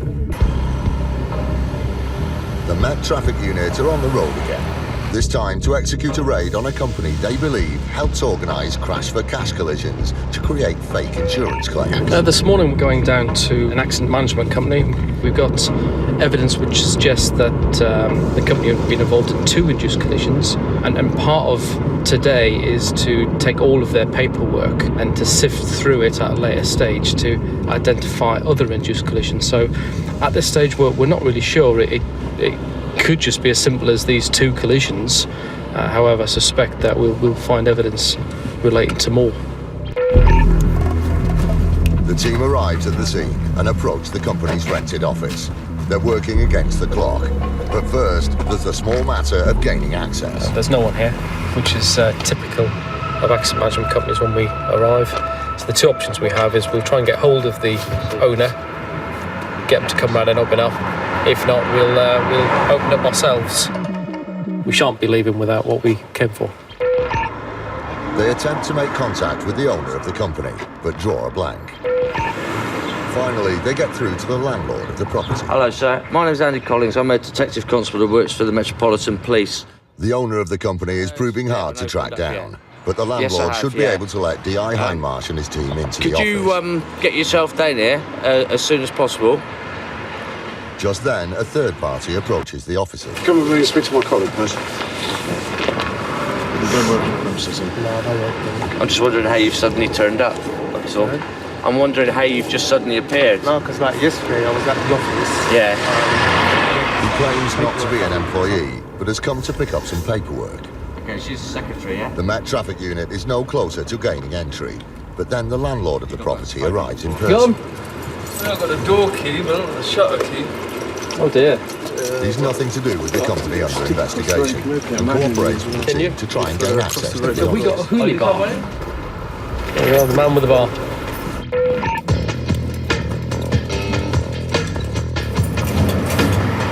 Eventually, the landlord finds a shortcut. Seriously? I said to him. And finally, they're in. Thank you. The search is interrupted by the man they first spoke to on the street. He's followed them into the office. Wait, if you want to wait outside, you don't work here, do you? No, but I do look after the police. Okay, well that's not what you said earlier, so do you want to wait outside? You said you came here to collect papers from the business. Yeah. No, you just wait outside, yeah? Okay. At last, they're able to search the company office in earnest.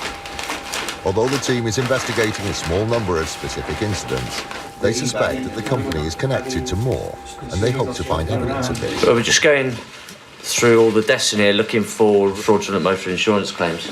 We have certain collisions, accidents that we know about that have happened that we will need the paperwork for. Hopefully we'll find them when we go through it more thoroughly, but at this stage we can take everything, then we can investigate the claims and see if they may be suspect as well. Before long, the team makes an interesting discovery. Some stuff has been found in the bin over there with some dates from an insurance company that's written to this company questioning some claims that have been made, and that's ended up in the bin, so we'll have to look at that and see what their concerns were, speak with that insurance company and obviously investigate that collision as well. You find things that you're looking for, and it's just like putting together a jigsaw really, I suppose. As the potential evidence is bagged and recorded, another discovery is made. The guy that turned up first thing this morning, that was denying actually working here. This is actually his desk, he's admitted now. So he does actually work here. It's not just paperwork that the team is after. The company's computer equipment will be examined too. The Exit Management company is now closed because we've taken away their computers and all their documentation, so it'll be difficult for them to continue practicing. In relation to further inquiries to this matter, it's an ongoing investigation, and there is likely that we'll be looking to execute further search warrants and hopefully discover more evidence of any wrongdoing. The Met Traffic Unit is dedicated to making our roads as safe as possible, and every fraudster they take down moves them one step closer to that goal.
Insurance fraud in the UK is reaching epidemic levels, and it's costing us billions of pounds every year.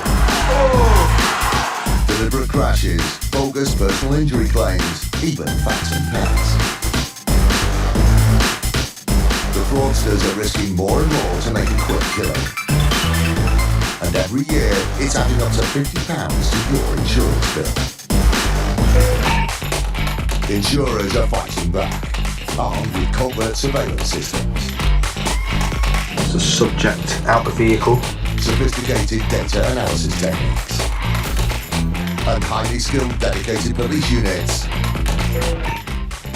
where you are! They're catching the criminals red-handed.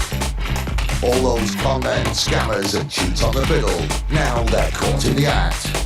And claimed and shamed.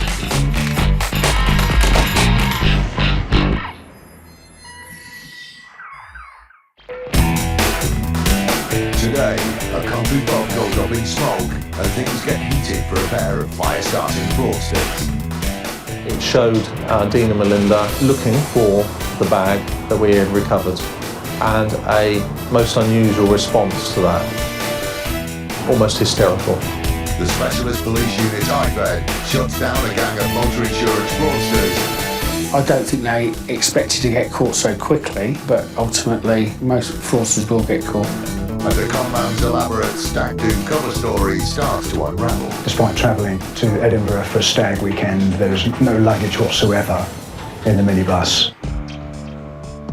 In July 2011, a huge fire broke out at the Toll House pub in Lymington in New Forest. The flames spread rapidly, cutting off people trapped on the upper floor.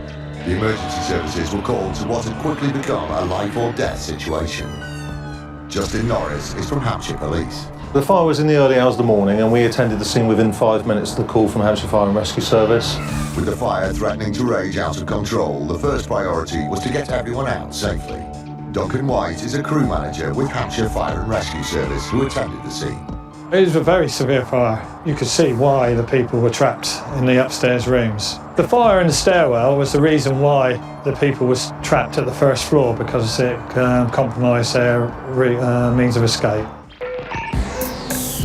At great risk to their own safety, the fire officers entered the building and managed to get everyone out, undoubtedly saving their lives. According to the emergency call from Dean and Melinda Thomas, who owned the pub, the devastating blaze was the result of foul play. They suspected a burglary or somebody who tried to break into their premises. We started to treat it as a scene of a crime.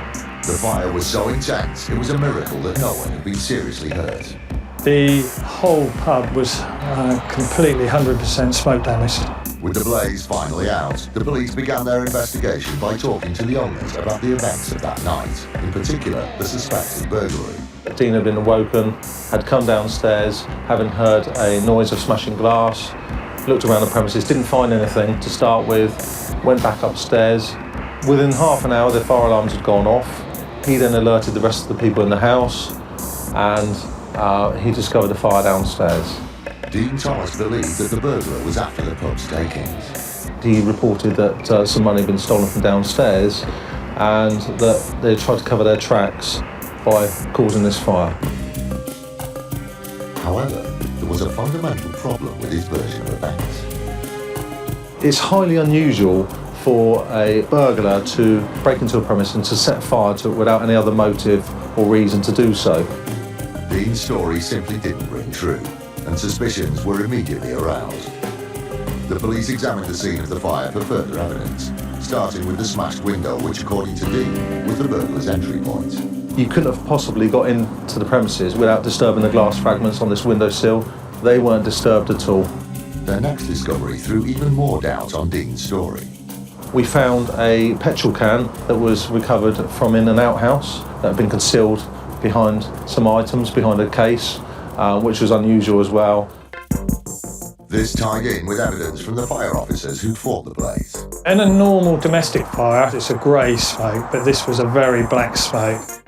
The colour of the smoke and the discovery of the hidden petrol can seemed to indicate that the fire had been fuelled by an accelerant such as petrol. Dean's story was unravelling fast, and the police looked into the couple's finances as a possible motivation for arson. It became really apparent quite quickly that Thomases were in significant debt. Evidence was mounting on all sides that the fire had been deliberately started by the Thomases for an insurance payout, but conclusive proof was lacking until a chance discovery in the grounds of the property. We recover a bag of clothing. We don't know whose clothing this is, but we discover it's outer clothing, sort of tracksuit bottoms and a top, and some domestic gloves. We didn't know why it was there, we didn't know whose it was, but we suspected it was something to do with the fire. Sensing a chance to catch the culprits red-handed, the police set up surveillance of the area with a hidden camera. We thought that whoever put the bag there might come back to the scene to try and recover it, to dispose of it, because we believed at the time this was the bag of clothing that had been used to start the fire. Unlike fraudsters, the camera never lies, and the surveillance footage meant that Dean Thomas's story went up in smoke. It showed Dean and Melinda looking for the bag that we had recovered, and a most unusual response to that.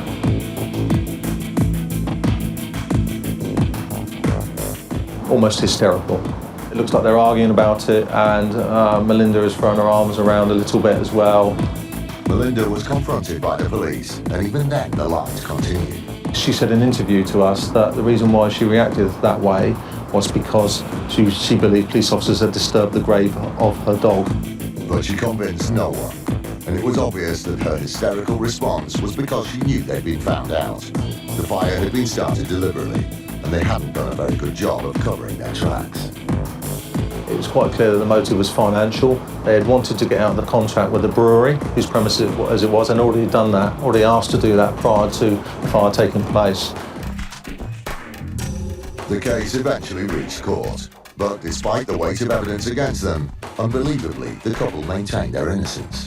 During the trial, they pleaded not guilty, and it was a jury that convicted them. Dean Thomas was sentenced to 6 years in prison, and Melinda Thomas was sentenced to 3 years in prison. Not only had they been driven by greed, but worse, they'd endangered the lives of the people in the pub and the firefighters who put out the fire. The heavy sentences reflected the seriousness of their crime. Unfortunately for them, unfortunately for everyone else, the truth came out and we found out what happened in the end.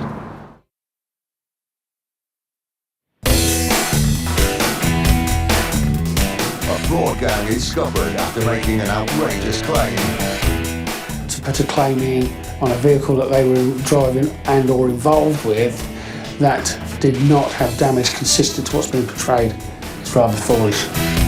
And its insurance company in one corner, fake Olympic boxer in the other. It's not untypical of insurance fraudsters to have aliases. I guess what's surprising in this case is that he sought to bring such attention to himself. Combating the ever-increasing threat of insurance fraud is an elite police squad known as IFED, the Insurance Fraud Enforcement Department. IFED is a 35-strong unit that works tirelessly to hunt down and prosecute insurance fraudsters wherever they may be throughout England and Wales. From now on, fraudsters need to watch their back. In only 18 months, we've arrested over 300 people. We will start to see a reduction in the insurance fraud in this country, which is ultimately what we're aiming for. It's highly likely now, if you commit any insurance fraud, you will get caught. Police, don't move, stay where you are! In 2012, IFED travelled to Torquay to carry out a raid on a gang of fraudsters believed to be behind various multi-vehicle accidents. The collisions were staged in order to cash in on motor insurance policies. It all started with a seemingly innocuous accident in 2009. Mike Brown from Direct Line was on the case. The accident in 2009 involved 3 vehicles. One was driven by Mr. Baker, a second vehicle driven by Mr. Cash, and a third vehicle driven by Miss Shears. Mr. Baker lost control of his vehicle and collided with the 2 vehicles driven by Miss Shears and Mr. Cash. At that stage, there was nothing to suggest fraud. Knowing suspicious circumstances surrounding that claim, it entered the claims process and the claims were eventually settled for all 3 vehicles. DC Kate Sibley from IFED also worked on the case. Claims were going in for personal injury, damage to cars, damage to property within the cars, loss of earnings, hire vehicles, whatever basically they could put a claim in for, they were putting a claim in. In total, all 3 claims were settled for approximately £15,000. And there the matter would have rested, had it not been for another accident 2 years later. Striking similarities to the claim from 2009 led to an investigation being launched. Mr. Baker appeared to be the offending driver on both occasions. There was 3 vehicles again involved. All parties knew each other, raised concerns. All those involved in the accidents were linked and alarm bells started to ring. The cars from the second accident were then examined by an expert employed by the insurers. The crash investigator basically said how they're saying the accident happened didn't match up with the damage to the vehicles. So in his opinion, it was unlikely that it actually took place. To put a claim in on a vehicle that they were driving and or involved with that did not have damage consistent to what's being portrayed is rather foolish. They made a big mistake, and this alerted the insurers to other aspects of the claim which raised suspicions, not least the huge amount of money involved. In total, £80,000 was the amount of claims that would have been paid if we had not have intervened. That intervention came in the form of an early morning IFED raid. The team started with a visit to Jonathan Baker, the man who'd driven into the back of the other vehicles in both the accidents. It was 6:30 in the morning when the IFED team arrived at the address. The father of the suspect came out to meet them and wanted to know what was going on. I'm from the City of London Police. It's my ID, sir. We're looking for Mr. Jonathan Baker. What's this for? We want to speak to him in connection to an insurance fraud that we believe he's involved in. That's all the detail I can give you, sir. Right. Okay.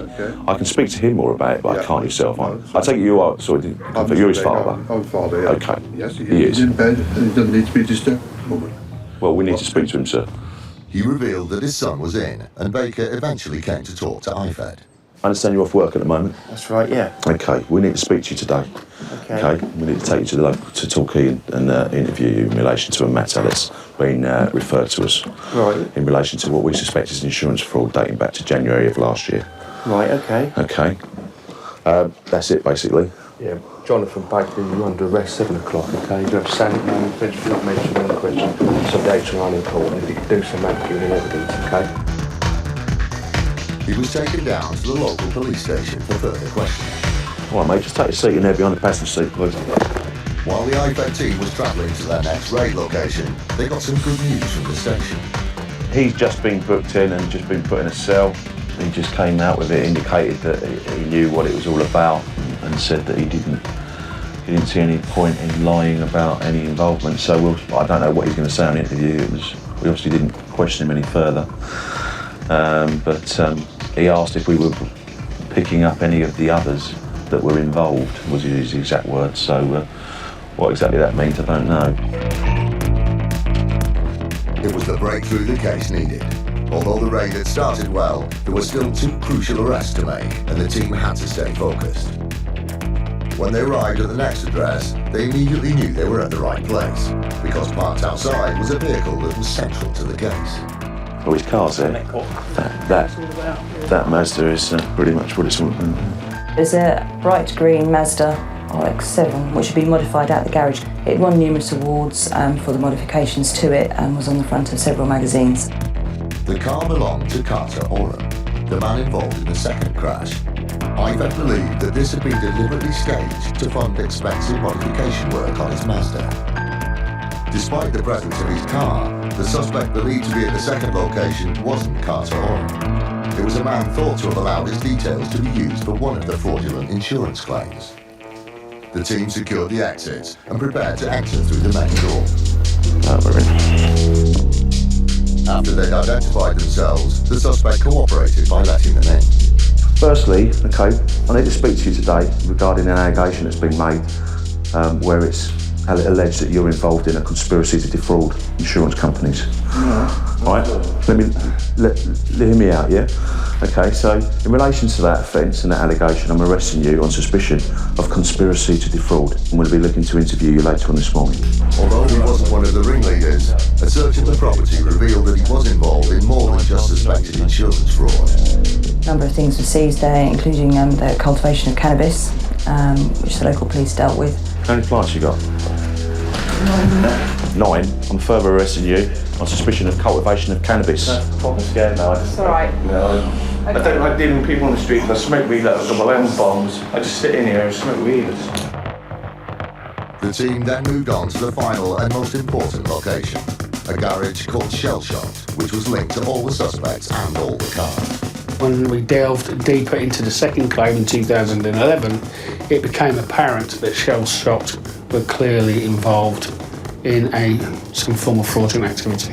The whole fraud centred around this main garage, Shell Shot, and all the vehicles either were from there or passed through there, but were borrowed and used in the contrived accidents and then done up and returned to their rightful owners or paid for by the insurance companies to be repaired. Shell Shot was owned by Carter Oram, the owner of the Mazda, and Richard Cash. Both of these men were directly involved in the induced collisions. And it was here that the IFED team hoped to apprehend their final suspect, Carter Oram. Listen, Jared, hello, mate. I'm Mark Fraudster from the City of London Police, okay, Insurance Fraud Enforcement Department. Right. Okay. I need to speak to you about an allegation that's been made, okay, where the allegation is that you have conspired with others to defraud the insurance company, all right, namely RBS, all right? So in relation to that, okay, I'm going to have to arrest you, okay? You don't have to say anything, but it may harm your defence if you do not mention, when questioned, something which you like relying in court. Okay. Anything you do say may be given evidence. And that's in relation, like I say, conspiracy to defraud, okay? We'll have to take you away now, okay? Is your boss here, or are you in charge, or whatever? I'm in charge, yeah. Their hunch that he'd be at work paid off, and he was taken away for further questioning. Right, let's stick you in the cage, mate. I'm going to take you back to Torquay. All right, jump in. The team had made 3 arrests and recovered a wealth of evidence, but the complexity of the fraud meant that there were still people to track down. The other suspects were arrested later on in Devon, and one suspect attended Bishopsgate Police Station voluntarily. IFED's swift action ensured that the scam was shut down before the fraud could get any bigger. By April 2013, IFED had collected enough evidence to bring the main players to justice. Baker was sent down for 6 months, and Richard Cash for 14. Carter Oram received a 6-month jail term suspended for 12 months. Jennifer Shears, for her involvement in the first crash, was handed a 2-month prison sentence, suspended for 12 months. Direct line groups has a zero tolerance to fraudulent insurance activity. I don't think they expected to get caught so quickly, but ultimately most fraudsters will get caught. In 2012, Olympic fever was everywhere. For athletes who'd been chosen to represent their countries, this was the fulfilment of a long-held ambition. This was especially true for one young Afghani man living in West London. Against all the odds, Daz Siddiqui had made the Afghan boxing squad, and his inspirational story was starting to gain attention. In an article in The Sun, he was quoted as saying, "I know I won't be one of the favourites to win a medal, but being a competitor at the 2012 Olympics seemed just an impossible dream." He was right, but not in the way he intended. The whole thing was a total fabrication. Siddiqui was actually a serial fraudster and fantasist. Tom Gardner from Aviva worked on the case. It's not untypical of insurance fraudsters to have aliases. I guess what's surprising in this case is that he sought to bring such attention to himself. In truth, Daz Siddiqui was a conman who lived in a fantasy world. He'd invented multiple personas to cheat money out of insurance companies, but his lies were uncovered by Aviva's fraud detection team, who spotted a number of suspicious claims. We were able to identify matches between addresses and bank accounts, which originally alerted us to the fraud. And as we investigated that further, we were able to unravel the full scale of his fraud. He'd set up a web of fake identities. Majid Siddiqui went by a number of aliases, including Daz Siddiq, Owen Hart, and Kevin Heartbreak. But Siddiqui's fraud went much further than just inventing fake names. DC John Hurley from the City of London's Police Insurance Fraud Enforcement Department also worked on the case. He tried to cover his tracks to some extent by changing his name regularly by deed poll. In a 2-year period, he had anything up to 6 to 8 names. In fact, I imagine that he has got one name that he keeps to himself, but he's been known by so many different names that perhaps only he will ever know what his real name is. But he didn't stop at fake identities. His financial arrangements revealed a web of lies too. In total, we were able to identify 23 bank accounts. The bank accounts were used in the first place to obtain insurance under bogus names and addresses, and then also later to receive payments from claims. Siddiqui was committing fraud on a massive scale. So in total, we're aware of 46 claims which were presented for bogus injuries, which on a full liability basis would have had a value of about £500,000. Siddiqui's fraudulent claims primarily involved car accidents that had never happened, with multiple occupants who never existed. He would then claim for car repair costs and personal injury compensation.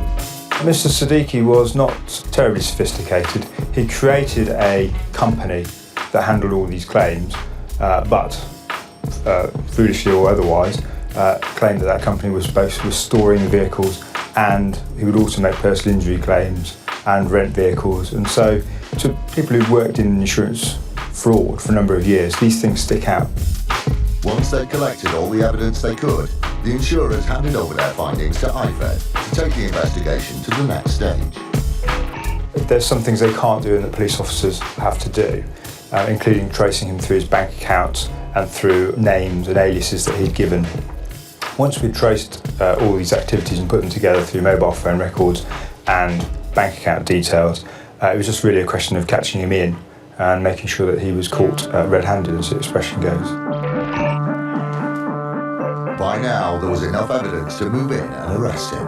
On the day of the raid, when we went in, he was watching the TV. And one of the things that was strangest to us is that amongst his various aliases and his various guises, he'd said that he was an Olympic boxer. And he was actually watching the Olympics when we came in, but it was the rowing. So we asked him about that. You know, aren't you supposed to be boxing for the country? And he said, oh yes, he'd injured himself. So he couldn't even be straight with us at that stage, even there standing in his pants. The IFED team was able to collect a wealth of evidence. Surrounding him were the tools of his trade. The mobile phones with post-it notes on them in all the different names, so that if that phone went off, he'd instantly know who he was supposed to be. With so many personas, it was hard for Siddiqui to keep track of who had put in what claim. The case proceeded to court, and Siddiqui was brought to justice. He was charged with 11 counts of false representation under the Fraud Act, and also 1 count of holding a fake national ID card. Perhaps realising that for once he should tell the truth, Siddiqui pleaded guilty.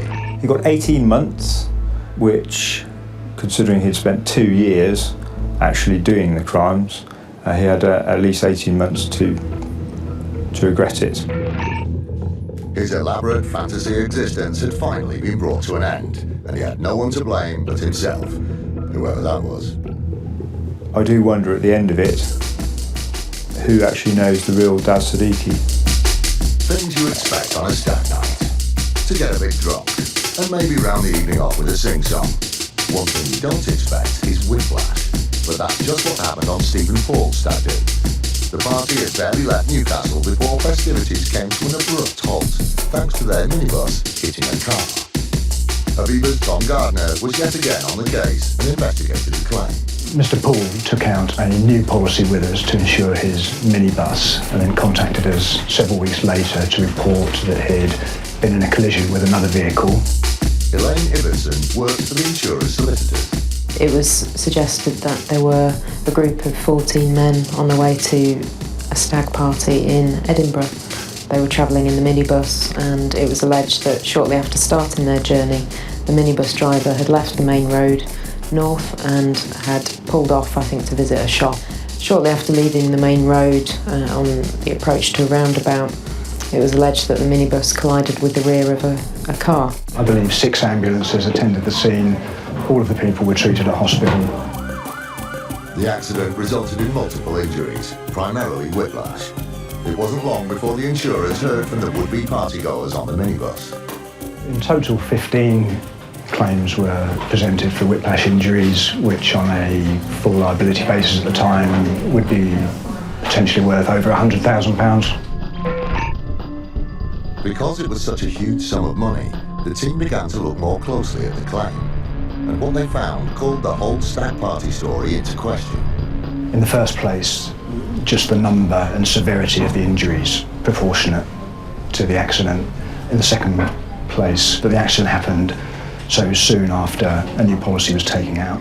There's always an element of suspicion when every single occupant of both vehicles involved in a collision claims to have sustained almost identical injuries. It wasn't a huge impact one way you'd expect every single person to have been injured. The lawyers decided to talk to all the main players and immediately encountered inconsistencies.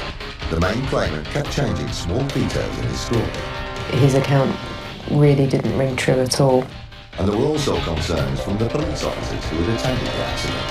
Quite clearly they felt something wasn't right with the situation as they arrived at the scene. The investigation continued and a vehicle assessor was sent to look at the damaged minibus.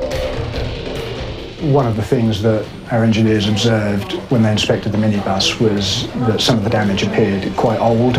Serious questions were now being asked, not least why the men had set off for a meet-up with no spare clothes. It also emerged that despite travelling to Edinburgh for a stag weekend, there was no luggage whatsoever in the minibus. Piece by piece, the evidence was stacking up. Their story was falling apart. It seemed that the group had conspired to create a bogus accident so they could submit a massive insurance claim. The investigation was then widened to include those travelling in the car. It became apparent that there were connections between the occupants of the two vehicles that were identified through social networking websites.